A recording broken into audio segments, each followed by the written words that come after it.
Welcome to Hard Time Sports. I'm Matthew Schneider. This topic is Week 2's power rankings in the NFL, top 5 and bottom 5. Let's start off with the bottom 5 in the power rankings.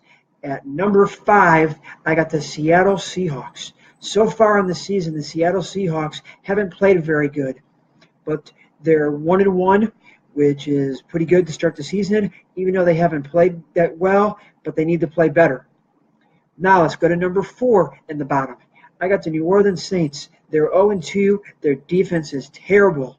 Terrible defense. Their offense needs to step up, and led by Drew Brees, or they're not going to win many games this season. They're at number 4 in the bottom. Now let's go to number 3 in the bottom of my power rankings. The Chicago Bears. They should have beat the Falcons week 1 when they dropped the touchdown pass in the end zone on the last drive of the game. Then the next play, they dropped the one at the ball at the 1-yard line, where the guy would have caught it, turned around and scored, and they would have beat the Falcons. They lost that game, and then they get beat by Tampa Bay 29-7 and get blown out. The Bears are young. They need to turn to their rookie quarterback and bench the guy they have right now as their starter. So that's the Bears at number 3. At number 2, I'm going to Cincinnati Bengals. Cincinnati Bengals haven't scored a touchdown in the first 2 games of the season. So they are at my bottom 5 of my power rankings. Now, let's go to number 1 of the worst team in week 2. I'm going to go to Dallas Cowboys. They got annihilated by the Denver Broncos. They couldn't run the ball, couldn't pass protect, couldn't do anything. The only 14 points that they scored were off of Denver turnovers, and they had short fields. One was 3 yards. They had to go for a touchdown, and that was it. The other was like 40 yards, and that's it. Outside those turnovers by Denver, they scored 3 points the whole game. 3 points. That was it. 3 points. Now, let's go to my top 5 teams. At number 5, I'm going to go the Baltimore Ravens.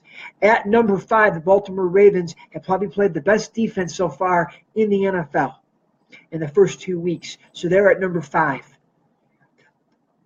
Now, let's go to number 4 of my power rankings for the top.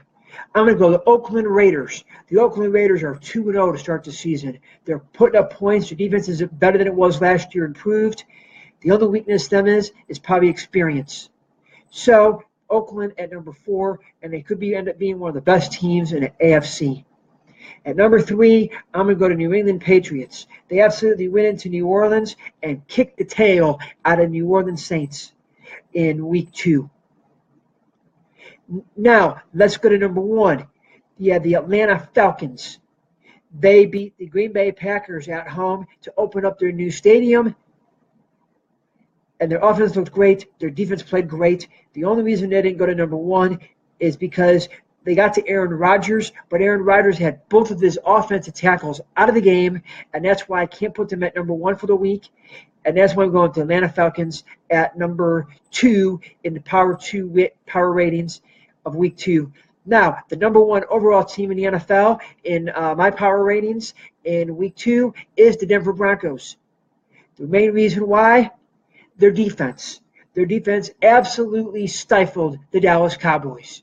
The Dallas Cowboys only scored 17 points. 14 of those points were off of 2 Denver's turnovers, and he only had to go a total of 43 yards for those 2 turnovers to get 2 touchdowns. Outside that, their defense gave up 3 points to the Dallas Cowboys.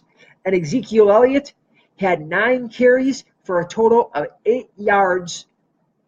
And I think he had 1 catch for 14 yards. So combined yards, 22 yards total for the game by one of the best running backs in the NFL, in Ezekiel Elliott. So those are my top 5 and my bottom 5 for the power ratings for week 2. I'm Matthew. Enjoy the blog.